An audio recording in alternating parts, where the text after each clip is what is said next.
the Mystery Series, Ancient Writings from God's Holy Word. I am so excited because the Lord has told me to give you what He has given me since I've been in here and shut away now for over 4 years now. The mysteries of His ancient word, the Holy Bible. You're going to learn with books like Jasher that is mentioned in Joshua, the book of the seer Nathan, the book of Enoch, and the Bible mentions this. Learn about Joseph's life, imprisonment, the details of his divine romantic engagement and marriage to his wife Asenath, Enoch's actual translation and ascension to heaven, and what happened to him after he got there. Hear also the astounding account of the 200 angels that fell, known as the Watchers, who married natural women on earth and had intercourse with the daughters of men. This is what released the Nephilim, or giants, on the earth.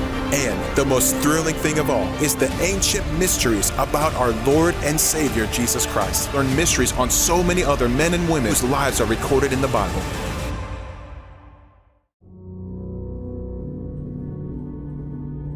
Welcome back to week 48 of phase 2 of the Ancient Writings Mentorship with Apostle David E. Taylor. Abraham's face-to-face visitation brings salvation to his family. In the biblical story from Genesis 18, Abraham interceded with God on behalf of the cities of Sodom and Gomorrah, which were known for their wickedness. After learning that God planned to destroy these sinful cities, Abraham pleaded with him to save the souls of the righteous. He asked God if He would spare the cities if there were 50 righteous people found there. God agreed.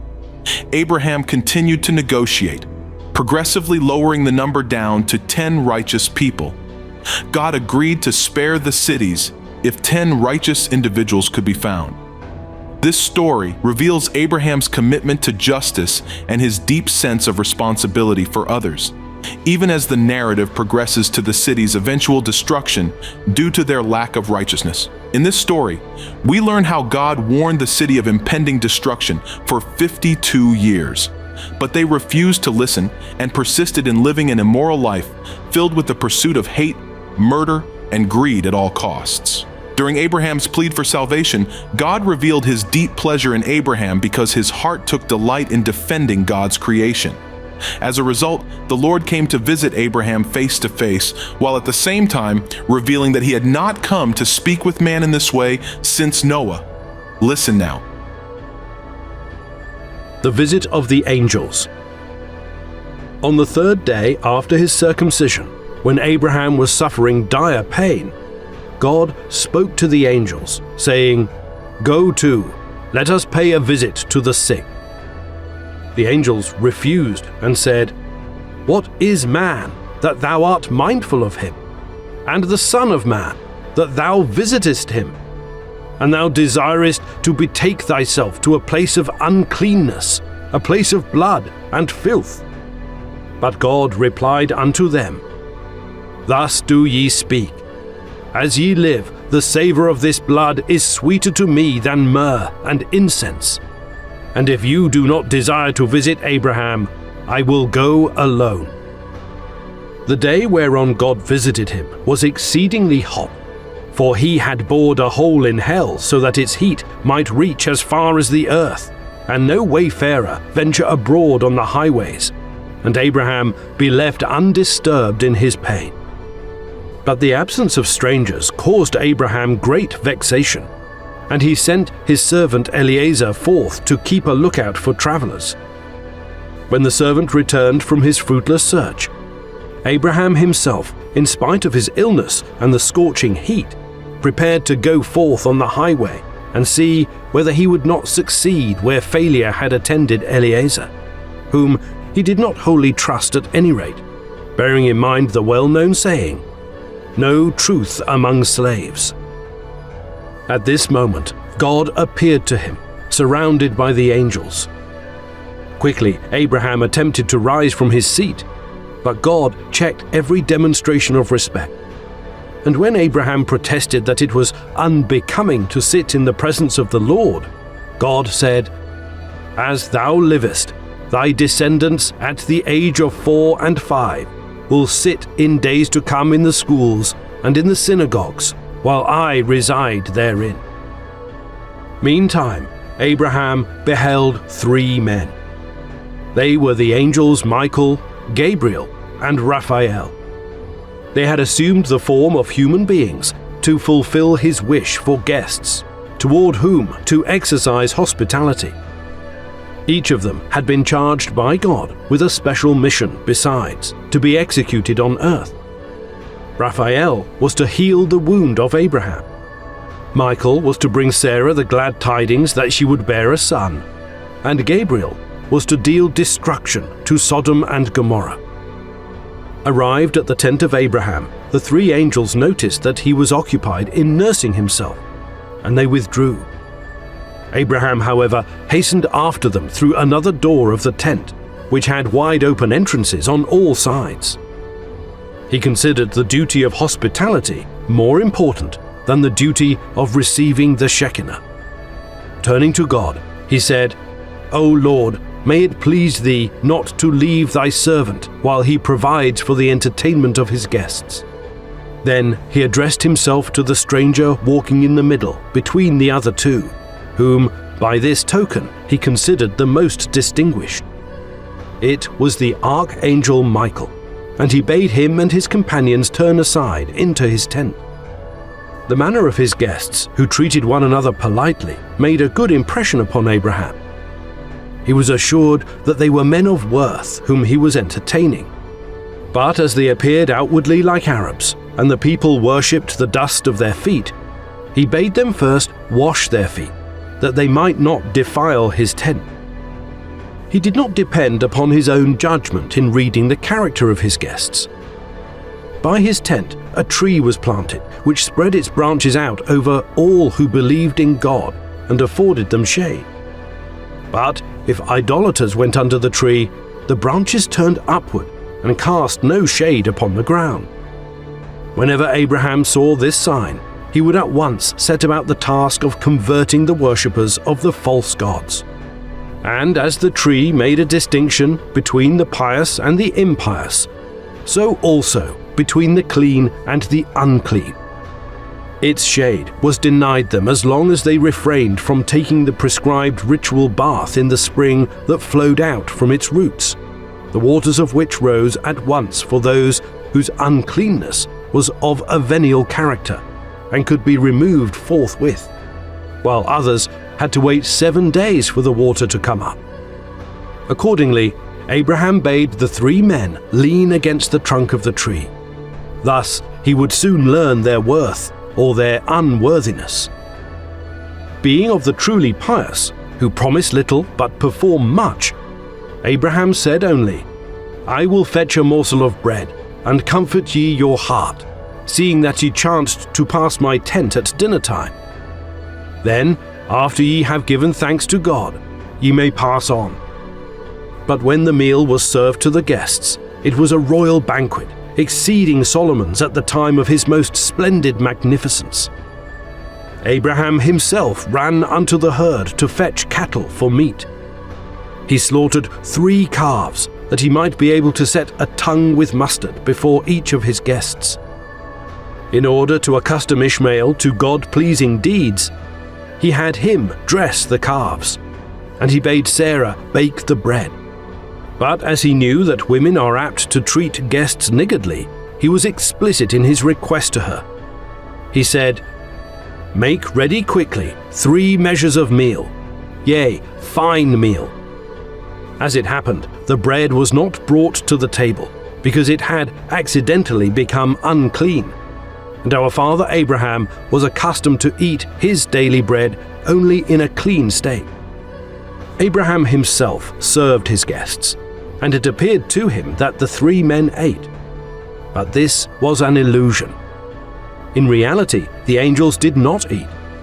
Only Abraham, his 3 friends, Aner, Eshcol, and Mamre, and his son Ishmael partook of the banquet, and the portions set before the angels were devoured by a heavenly fire. Although the angels remained angels even in their human disguise, nevertheless the personality of Abraham was so exalted that in his presence the archangels felt insignificant. After the meal, the angels asked after Sarah, though they knew that she was in retirement in her tent. But it was proper for them to pay their respects to the lady of the house, and send her the cup of wine over which the blessing had been said. Michael, the greatest of the angels, thereupon announced the birth of Isaac. He drew a line upon the wall, saying, "When the sun crosses this point, Sarah will be with child. And when he crosses the next point, she will give birth to a child." This communication, which was intended for Sarah and not for Abraham, to whom the promise had been revealed long before, the angels made at the entrance to her tent. But Ishmael stood between the angel and Sarah, for it would not have been seemly to deliver the message in secret, with none other by. Yet so radiant was the beauty of Sarah that a beam of it struck the angel and made him look up. In the act of turning toward her, he heard her laugh within herself. Is it possible that these bowels can yet bring forth a child? These shriveled breasts give suck? And though I should be able to bear, yet is not my Lord Abraham old? And the Lord said unto Abraham, Am I too old to do wonders? And wherefore doth Sarah laugh, saying, Shall I of a surety bear a child, which am old? The reproach made by God was directed against Abraham as well as against Sarah. For he too had showed himself of little faith when he was told that a son would be born unto him. But God mentioned only Sarah's incredulity, leaving Abraham to become conscious of his defect himself. Regardful of the peace of their family life, God had not repeated Sarah's words accurately to Abraham. Abraham might have taken amiss what his wife had said about his advanced years. And so precious is the peace between husband and wife, that even the Holy One, blessed be He, preserved it at the expense of truth. After Abraham had entertained his guests, he went with them to bring them on their way. For important as the duty of hospitality is, the duty of speeding the parting guest is even more important. Their way lay in the direction of Sodom, whither two of the angels were going, the one to destroy it, and the second to save Lot, while the third, his errand to Abraham fulfilled, returned to heaven. The cities of sin. The inhabitants of Sodom and Gomorrah and the three other cities of the plain were sinful and godless. In their country there was an extensive vale where they foregathered annually with their wives and their children and all belonging to them to celebrate a feast lasting several days and consisting of the most revolting orgies. If a stranger merchant passed through their territory, he was besieged by them all, big and little alike, and robbed of whatever he possessed. Each one appropriated a bagatelle until the traveler was stripped bare. If the victim ventured to remonstrate with one or another, he would show him that he had taken a mere trifle not worth talking about, and the end was that they hounded him from the city. Once upon a time, it happened that a man journeying from Elam arrived in Sodom toward evening. No one could be found to grant him shelter for the night. Finally, a sly fox named Hedor invited him cordially to follow him to his house.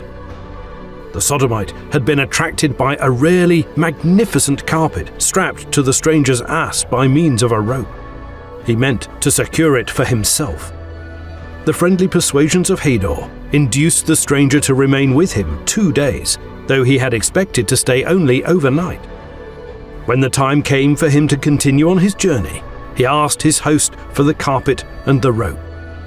Hedor said, "Thou hast dreamed a dream, and this is the interpretation of thy dream.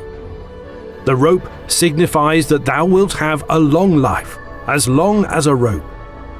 The varicolored carpet indicates that thou wilt own an orchard, wherein thou wilt plant all sorts of fruit trees." The stranger insisted that his carpet was a reality, not a dream fancy, and he continued to demand its return. Not only did Hedor deny having taken anything from his guest, he even insisted upon pay for having interpreted his dream to him.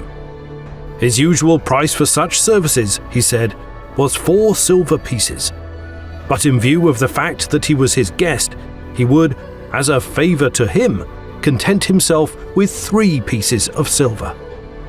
After much wrangling, they put their case before one of the judges of Sodom, Sherek by name. And he said to the plaintiff, "Hador is known in this city as a trustworthy interpreter of dreams, and what he tells thee is true." The stranger declared himself not satisfied with the verdict and continued to urge his side of the case. Then Sherek drove both the plaintiff and the defendant from the courtroom. Seeing this, the inhabitants gathered together and chased the stranger from the city, and lamenting the loss of his carpet, he had to pursue his way. As Sodom had a judge worthy of itself, so also had the other cities: Sharkar in Gomorrah, Zabnak in Admah, and Manon in Zeboim. Eliezer, the bondman of Abraham, made slight changes in the names of these judges, in accordance with the nature of what they did. The first he called Shakkara, liar.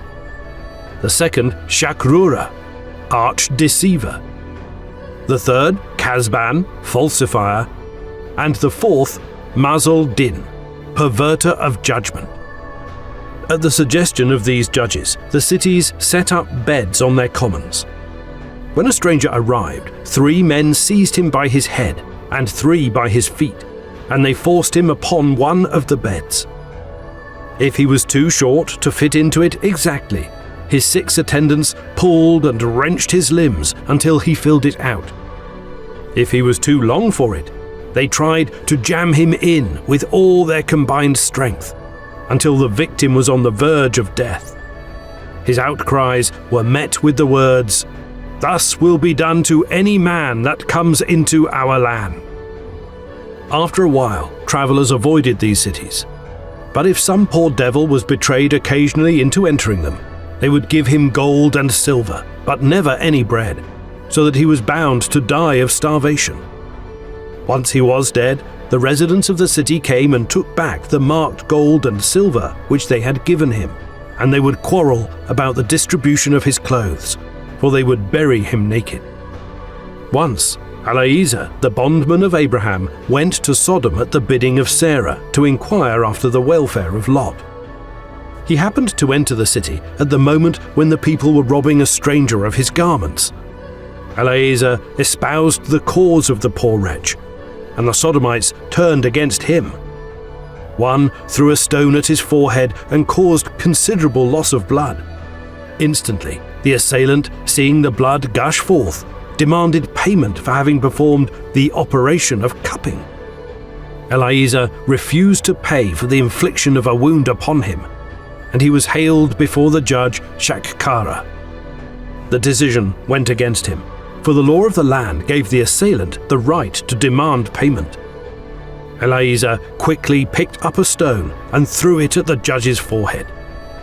When he saw that the blood was flowing profusely, he said to the judge, "Pay my debt to the man, and give me the balance." The cause of their cruelty was their exceeding great wealth. Their soil was gold, and in their miserliness and their greed for more and more gold, they wanted to prevent strangers from enjoying aught of their riches. Accordingly, they flooded the highways with streams of water, so that the roads to their city were obliterated, and none could find the way thither. They were as heartless toward beasts as toward men. They begrudged the birds what they ate, and therefore extirpated them. They behaved impiously toward one another too, not shrinking back from murder to gain possession of more gold. If they observed that a man owned great riches, 2 of them would conspire against him. They would beguile him to the vicinity of ruins, and while the one kept him on the spot by pleasant converse, the other would undermine the wall near which he stood, until it suddenly crashed down upon him. Then the 2 plotters would divide his wealth between them. Another method of enriching themselves with the property of others was in vogue among them. They were adroit thieves. When they made up their minds to commit theft, they would first ask their victim to take care of a sum of money for them, which they smeared with strongly scented oil before handing it over to him. The following night, they would break into his house and rob him of his secret treasures, led to the place of concealment by the smell of the oil. Their laws were calculated to do injury to the poor. The richer a man, the more was he favored before the law. The owner of 2 oxen was obliged to render 1 day's shepherd service. But if he had but 1 ox, he had to give 2 days' service. A poor orphan, who was thus forced to tend the flocks a longer time than those who were blessed with large herds, killed all the cattle entrusted to him in order to take revenge upon his oppressors. And he insisted, when the skins were assigned, that the owner of 2 head of cattle should have but 1 skin, but the owner of 1 head should receive 2 skins, in correspondence to the method pursued in assigning the work. For the use of the ferry, a traveller had to pay 4 zuz, but if he waded through the water, he had to pay 8 zuz. The cruelty of the Sodomites went still further. Lot had a daughter, Paltit, so named because she had been born to him shortly after he escaped captivity through the help of Abraham. Paltit lived in Sodom, where she had married. Once, a beggar came to town, and the court issued a proclamation that none should give him anything to eat, in order that he might die of starvation. But Paltit had pity upon the unfortunate wretch, and every day when she went to the well to draw water, she supplied him with a piece of bread, which she hid in her water pitcher. The inhabitants of the 2 sinful cities, Sodom and Gomorrah, could not understand why the beggar did not perish, and they suspected that someone was giving him food in secret. 3 men concealed themselves near the beggar and caught Paltit in the act of giving him something to eat. She had to pay for her humanity with death. She was burnt upon a pyre. The people of Admah were no better than those of Sodom. Once, a stranger came to Admah, intending to stay overnight and continue his journey the next morning. The daughter of a rich man met the stranger and gave him water to drink and bread to eat at his request. When the people of Admah heard of this infraction of the law of the land, they seized the girl and arraigned her before the judge, who condemned her to death. The people smeared her with honey from top to toe and exposed her where bees would be attracted to her. The insects stung her to death, and the callous people paid no heed to her heart-rending cries. Then it was that God resolved upon the destruction of these sinners.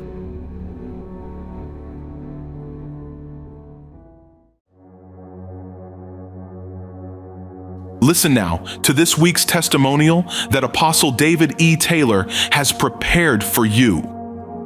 An audience with the Master. Listen to a man's testimony of his trip to heaven and how he was given a tour and shown many divine eternal things. Hear how he heard a voice saying he was destined to have an audience with the Master. Hear his recount of how he saw Jesus' scars and wounds as he wore a beautiful robe engulfed in a glory cloud of light. Listen to how when the Lord turned, his power knocked down those around him. Learn about how when Jesus took him to hell, he saw the opposite of everything that it is of heaven. Hear about the pits he saw in hell waiting for whole nations and how people's earthly pain continues and is repeated relentlessly in hell. Listen now. The one who is in you is greater than the one who is in the world. First Book of John, chapter 4, verse 4. I heard a voice saying, "You are destined to an audience with the Master." Jesus stood on a platform in a gazebo. He appeared to weigh about 180 to 190 pounds in earthly terms, and he had a reddish-brown beard.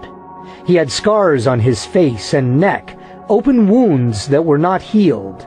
His feet were also scarred. He wore a seamless robe of light and was engulfed in a glory cloud of light.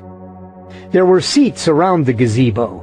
The Lord turned and his attention was on something else. When he turned, I fell flat on my face. The power of God just knocked me right down. Somehow he stood me on my feet. He must have touched me. The angels were also on their faces. He told them something, but I don't remember it. "Sit. I have somewhat to say to you," he said. There was a golden chair. Again, it was shaped like wrought iron. Jesus told me, "When you were a child, I came to you." When I was 7 years old, I saw Jesus come down on a golden stairway. When I was 4 years old, I was caught away to heaven while I was at my grandfather's house. My grandfather was quite a gentleman and a Bible reader. He was a protege of evangelist Billy Sunday. They were great friends. That day I had gone outside to catch grasshoppers before my grandfather and I were to go fishing, because he had told me, "It's my time to pray." He sat praying and watching me from the dining room window. I remember reaching down to pick up a grasshopper, and the next thing I knew, I was in heaven standing before the throne of God. I'll never forget it. There were royal purple tapestries everywhere and big columns. Jesus was sitting on the throne, and he looked down at me and smiled. He said, "Never drink, never smoke, never sin. There's work for you to do later on." Then I remember jumping, and I don't know how long I was frozen in that posture, but when I looked up to the window again, I saw that Grandpa had a big grin on his face, because he knew what had happened. He had probably prayed for it and then prayed it through. I told him, and he was very excited about it.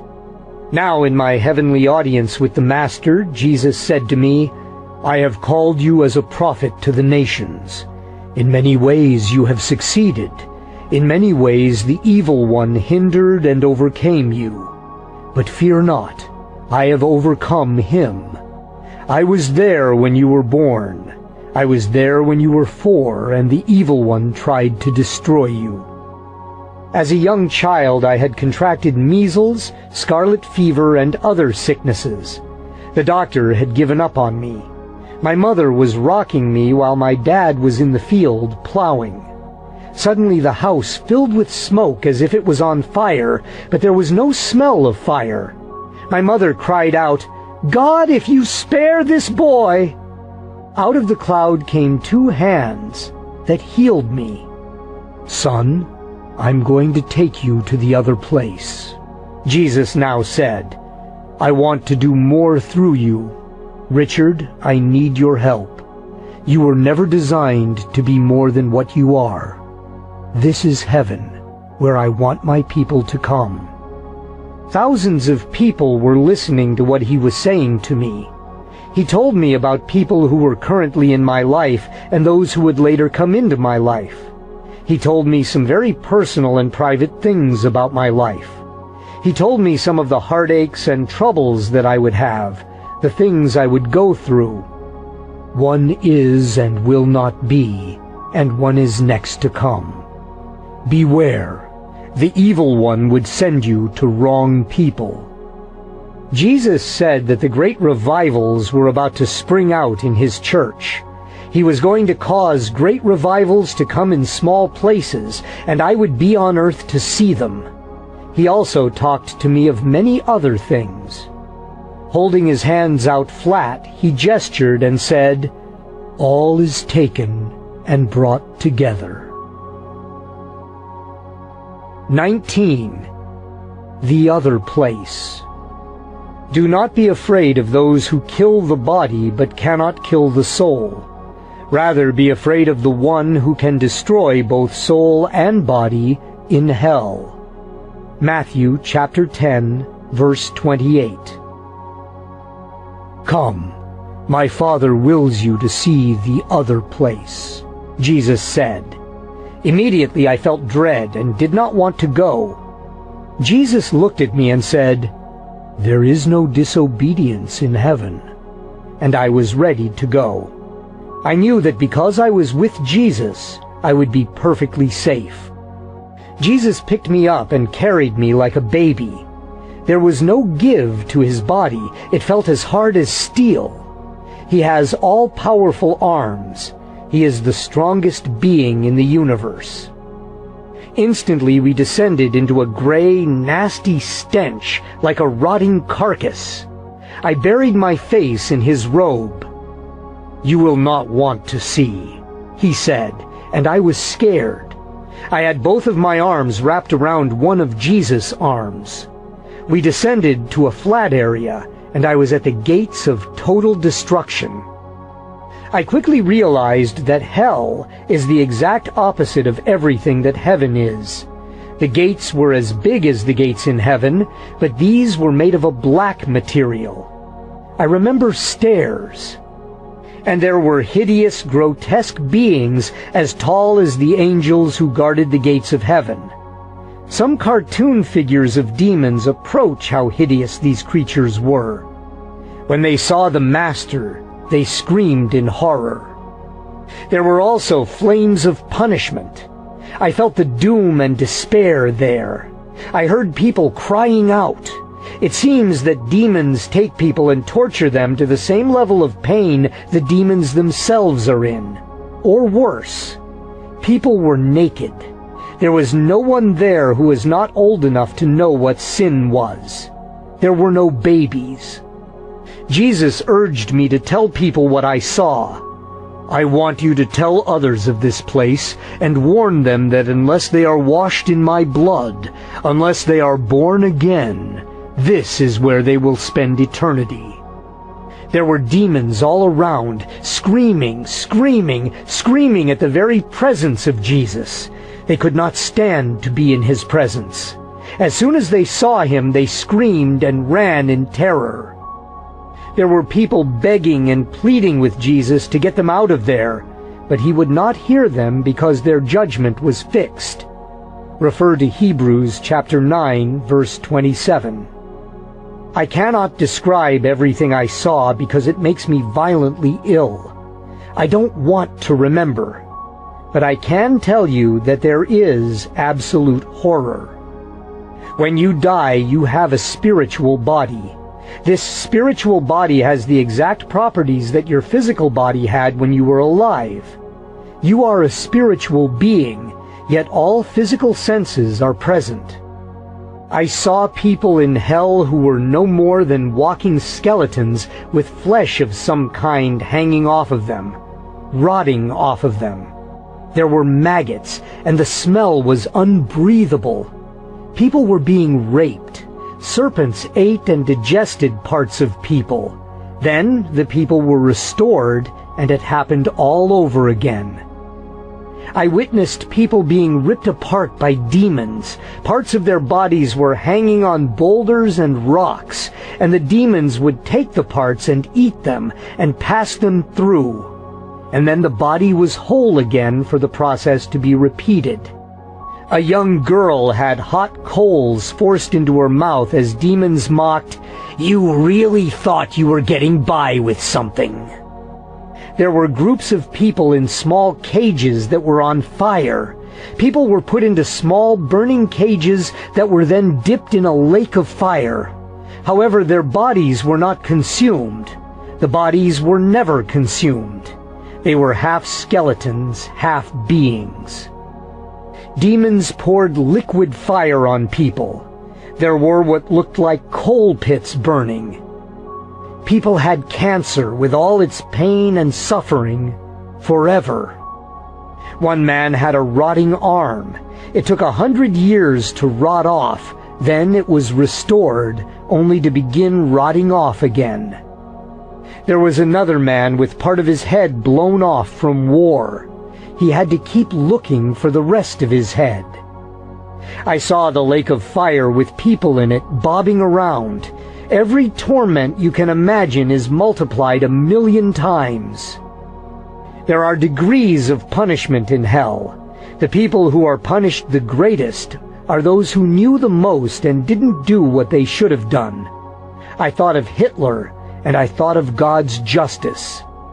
There was a hole, and in the bottom of the hole demons were chained. When they saw Jesus, they screamed out, "We're coming to get you!" But Jesus said, "No, you won't." I pleaded, "Please, I don't want any more."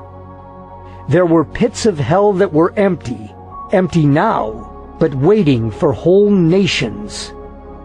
It was dark, and there were demons and serpents everywhere.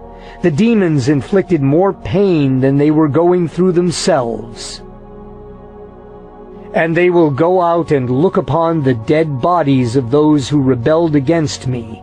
Their worm will not die, nor will their fire be quenched, and they will be loathsome to all mankind.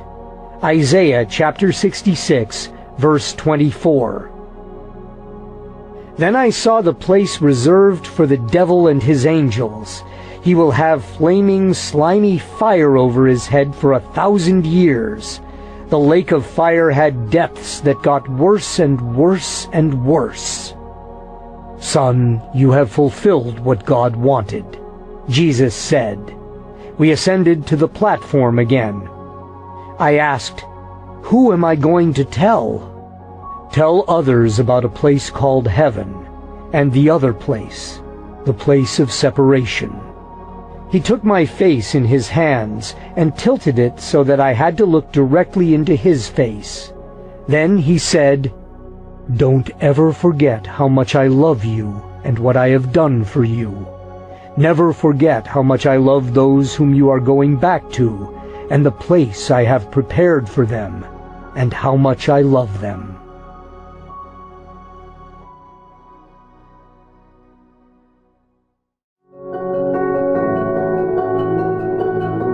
Listen now to an amazing message from the special teaching ministry of Apostle David E. Taylor. Are you a man or woman of God who wants to see God's glory manifest in your lifetime as it did in the days of Moses and Abraham?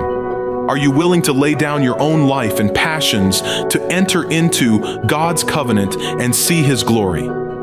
In this exciting message, David E. Taylor teaches that there is a much deeper level of God's glory that comes through face-to-face contact with the Lord, and how you can enter into the everlasting covenant Abraham had with God. What does it take? Complete submission to God and His will. "And I will establish my covenant between me and thee, and thy seed after thee in their generations, for an everlasting covenant, to be a God unto thee, and to thy seed after thee." Genesis 17:7. We only have one lifetime to see God's glory in the land of the living before we die. How strong is your passionate pursuit of God? Do you have the desire to get a hold of Him and watch Him show Himself as God to this generation? Listen now and be empowered to walk in your inheritance and see His glory. Listen now.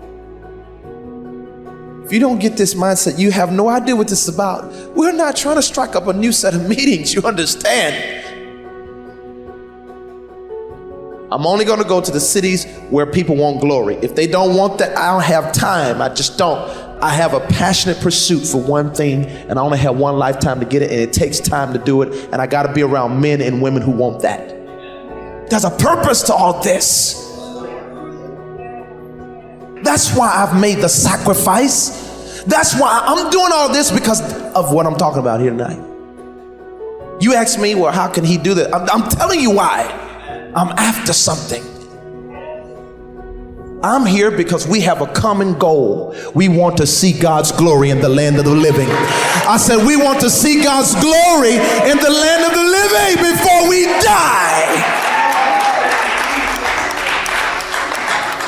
I'm not here to have another exciting crusade or another prophetic meeting or to demonstrate my glory. I want to see His glory. That's why I'm here every week. You want to know my motive? That's my motive. That's my passion. You don't ever have to worry about what I'm here for. That's why I've left the masses to come here. That's what I'm here for. And I'm only walking with people who go in there. That's it. That's it. What's the point? I don't care if they have 15 people or 1,500 or 15,000. You give me somebody who's in agreement with this, I can give up everything for it. I can give up everything for it. Everything. There's none for me in the past behind me. I've seen too much. I know, he told me it before. I asked some years ago, before I got into these realms I'm in now. He says, are you sure you want to do this? I said, I'm positive. He says, you know that you can't turn back after this. I said, I want you to lock me up and throw away the key. I want to be your prisoner. I want to be your prisoner, your slave. That's the level I got into where I said, anything I want personally is gone now. Just download me with what you want only.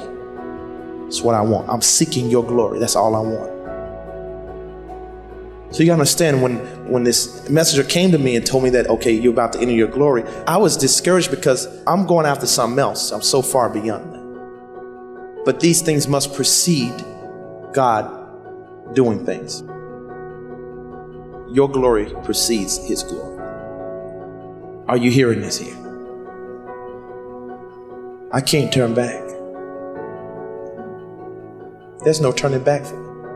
If everybody walks out and leave me tomorrow, my staff, my family, everybody, you're going to see me right doing the same thing. I can't turn back. I can't turn back. If all my pastors walk away from me, they already know. It's not even a question.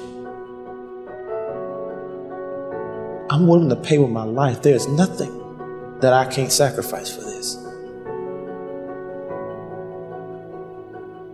This is where I am. This is where I live now. This is all I want.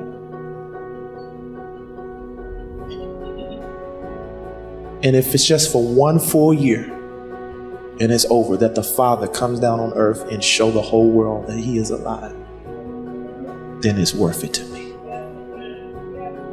If I would have sacrificed and surrendered 44 years of my life just for that one time, that one event, it then can change the course of all of history in my generation and then generations after them. I'm willing to sacrifice years just for one blitz of his glory. One blitz. I think it was said by Aristotle to Alexander the Great. He says, what do you want? Do you want glory or long life? He says you can't have both. He says, what do you mean? What would you rather choose? Your own fame, glory? Would you choose long life? You can't have both. For Jesus to enter his glory, he had to die. 33 short years. Alexander the Great said, I choose glory. He conquered the whole world in 33 short years. Became the emperor of the whole world. But he died early.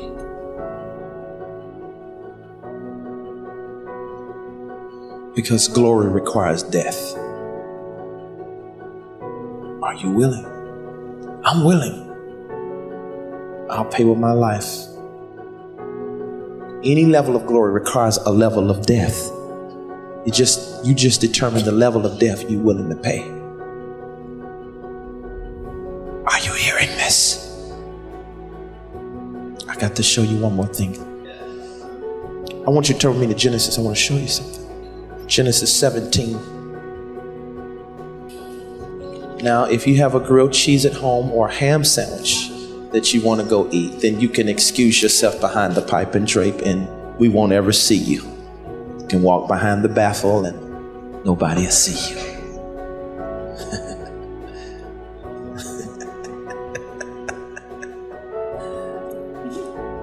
Genesis 17.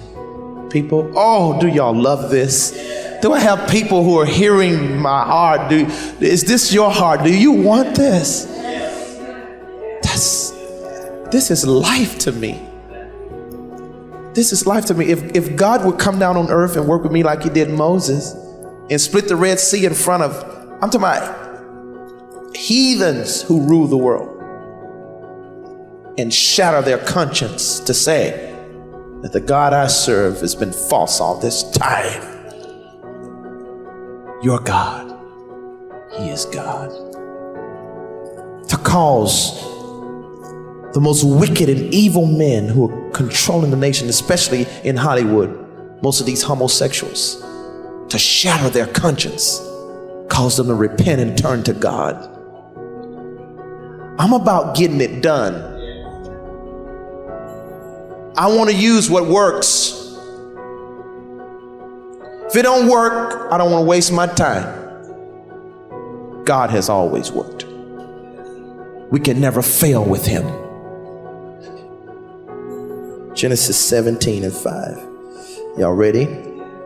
It says, neither shall thy name anymore be called Abram.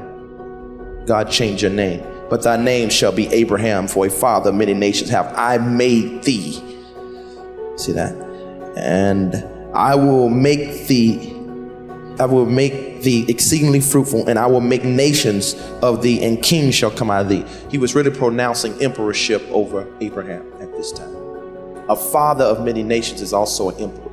He's not also the ruler of many nations. He's the father of nations, because nations are birthed out of him. It is emperors who pronounces and inaugurate kings to be over regions and sections of the world that he is over. He's then a father also of nations. This is imperial status.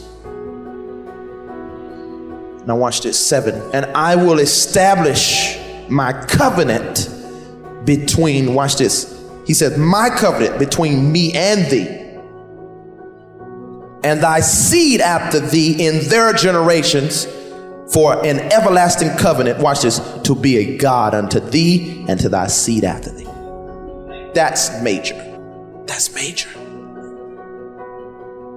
This is God's glory here. I want you to read that last verse with me again. This is the covenant God has made with you and with me and with everybody that is the seed of Abraham. Watch this. Read what it says. And I will establish my covenant between me and thee and thy seed after thee in their generations. Read. For an everlasting covenant. What is that covenant? To be a God unto thee and to thy seed after thee. The things God said he would do with Abraham, that's Abraham's glory. This last stuff is God's glory. Skip from there. Keep your mind on that. Skip to Exodus. Skip to Exodus. Listen to what God says in Exodus 23, chapter 2. Oh, this is glorious.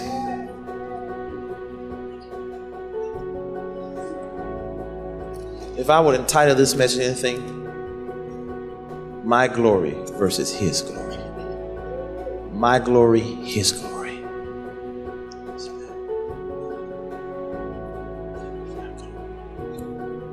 Personal glory. Now watch this. Exodus 2:23. See that? Read with me what it says. And it came to pass in process of time that the king of Egypt died, and the children of Israel sighed by reason of the bondage, and they cried, and their cry came up unto God by reason of the bondage. 24, read. And God heard their groaning, and God remembered his covenant with Abraham, with Isaac, with Jacob. That's his glory. It says God remembered his covenant. He said to Abraham, behold, I make a covenant between me and thee. God, all that stuff God did through Moses was because of his glory. When is a man going to get a hold of God? When is a preacher going to get so unsatisfied with his own glory that he's going to get a hold of God?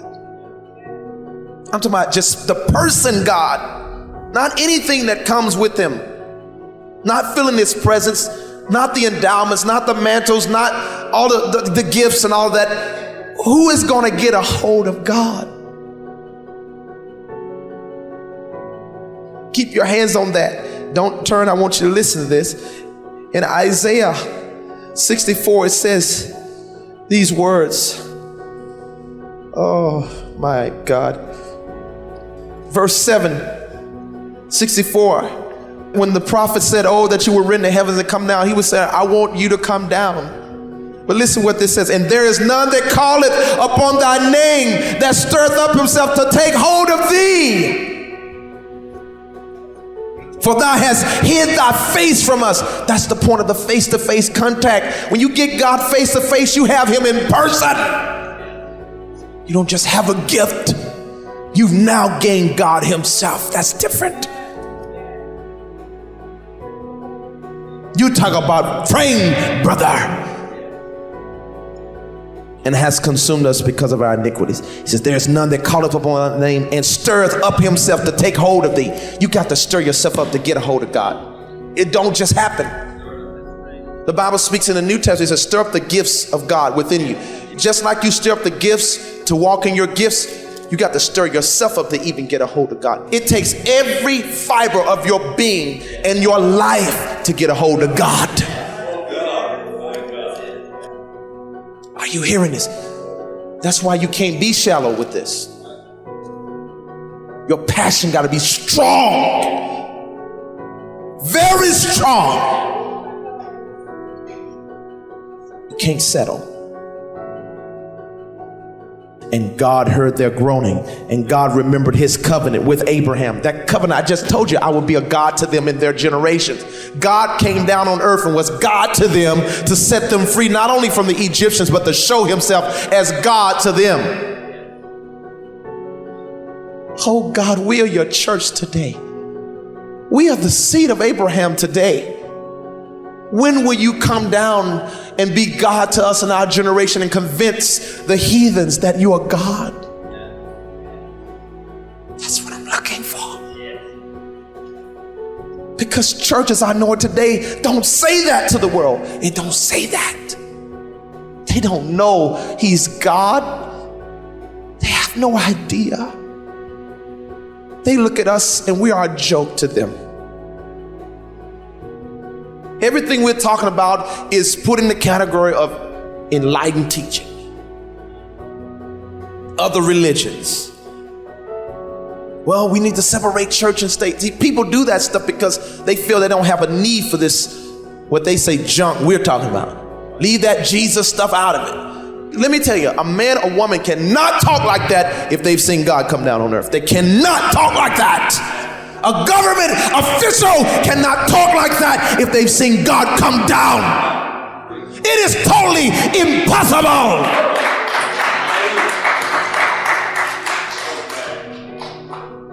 It is completely impossible. So when you hear me say these words, or flop down on the stage, or stand up there and I say, I can't live like this. That's what I'm talking about. That's what I mean. Everything I'm saying, I say I can't live like this. I can't do this. When I'm talking to God, I say I can't do this. That's what I'm talking about. I can't continue to exist on earth as a preacher and settle. I gotta have this. I'm telling you, if I can't have this, and I know he's gonna keep covenant. That's why I stay in the covenant realm. He's gonna keep this. He promised to be a God. Everything I'm asking for is according to his will. He promised to show himself as God to us, and that you will be a God to them and to their seed in their generations. In other words, God won't, watch this, God promised to be God to the seed of Abraham plus to their generations. I want my whole generation to see this stuff. I want to shatter the philosophy of the homosexual. I want to shatter the philosophy of the lesbian. I want to shatter the philosophy of drug peddlers and mafia and the evil lords that rule our country and rule the world by their money. I want to show them that they are not emperors and they do not control this world anymore. I want God to show himself as emperor and God. I want him to set the record straight, because nothing changes until he do. It don't change. Then we will continue to exist as a church entity in the earth. Changing nothing, doing little. The men before us did a lot. You understand why the apostles were so powerful? They had this. God was on earth with them. Not only the Holy Spirit, God, Jesus, was appearing all the time to them. God was on earth working with them, shaking prisons and letting all the prisoners out. That is unspeakable. Do you understand that? That don't happen. Even if you pray today with your prayer partner, that just don't happen. These men had another secret. They knew this covenant. When God came down from them, he showed himself to their generation. He didn't just unlock their shackles, he unlocked their generation shackles. Everybody in that prison came out of there. That's power! That is unheard of. See, you talk like this now, today in this generation? You even talk like that. You mean to tell me God want to open up a whole correctional facility system? He will do it. Oh, yes, he will. You don't know God yet. When he comes down, he is no respect of persons. He reigns on the just and the unjust. That's how he is. He don't care if they're murderers or whatever. That's your concern. That's not his. You understand what I'm talking about? This is what I'm talking about. An angel in bright daylight came from heaven and slayed a top official, a king, in front of millions of people and worms. And they all saw the angel with the sword in his hand, and he smote that king, Herod. That's what you call God on earth. That set order in the earth. This is the type of power the apostles were walking in. They had authoritative government. Moses had the same. He says, all right, you say no, Pharaoh. All right, this is what's going to happen tomorrow. All your cattle are going to die. You show me preachers who have God with them like that, brother. I show you a world that will change. And indeed, it will change. But because they don't have God like that, they can't make those claims like that. That's why you got to have a face-to-face appearance and talk with God, talk with Jesus personally, and go to him for this. And he has to tell you, this is what you do. Just like God told Moses, you go and this is what I'm going to do. Without doubt, it will happen. I couldn't have told those people in Washington God was going to come down. How could I make bold statements like that on the 3rd day of June? I couldn't be guessing. You can't guess about this type of stuff. You can't prophesy and hope God will back up your words. That's another realm. That's your prophetic authority. This is glory. You can't be talking like that if God ain't with you. You don't have that realm of weight. You got to meet him face to face and get that realm of weight. You don't assume that your prophetic gift can produce it. This is what's wrong with their preachers. They think their gifts can produce these realms. It don't. You got to have God himself. Only he can do these things. And this is what we do if God permits.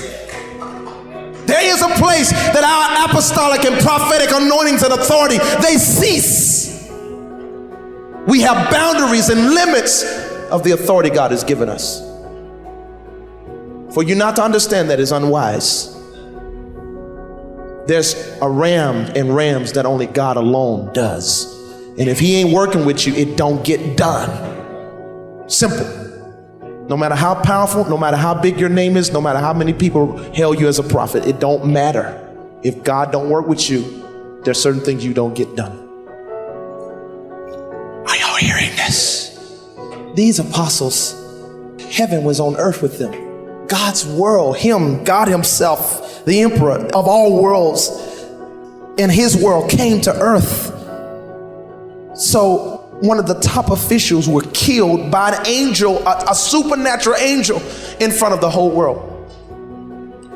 You tell me that wasn't part of turning the world upside down? Oh yes, it was. They kept seeing stuff like this all the time. The world kept coming up under the control of the divine emperor. Are y'all hearing this here? Now watch this, I'm done. Watch this. Verse 25, Exodus 2, and this is the last verse. Listen to what it says. And God looked upon the children of Israel, and God had respect unto them. He remembered his covenant with Abraham, Isaac, and Jacob. People, if you get God like this, gold, money, nothing else will ever be a problem to you. This concludes this week's lesson on the ancient writings. Tune in next week for another special teaching from Apostle David E. Taylor.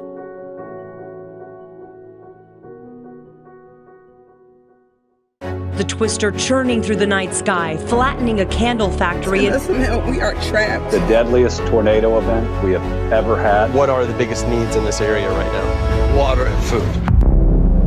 This is why God has told me to do the Convoy of Miracles, that when disaster hits, we are there. When I hit my knees, the wind, it just tore the roof, and they dug me out. And all I can say is, Jesus is going to send us some help. You guys have come miles and miles to come down here to show your love. The Convoy of Miracles, spearheaded by David E. Taylor and his covenant partners, offers a beacon of hope in the face of disaster and the warmth of giving during the holidays.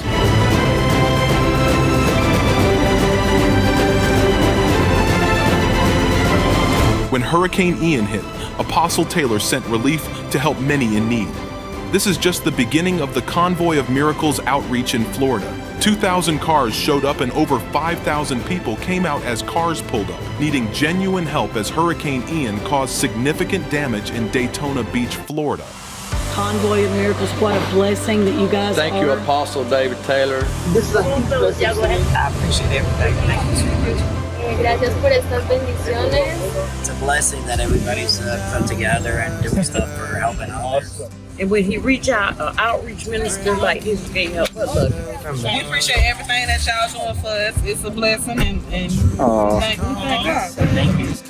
Oh, tell him I said thank you. There are so many homeless people in California. I have never seen so many homeless people on the street, and I want you to help me to finish the 18-wheeler trucks projects. We are still in need of $2.5 million to fulfill God's vision and build the rest of the Convoy of Miracle trucks. 10 trucks will be used to bring clothes, food, hygiene products, and supplies to the masses.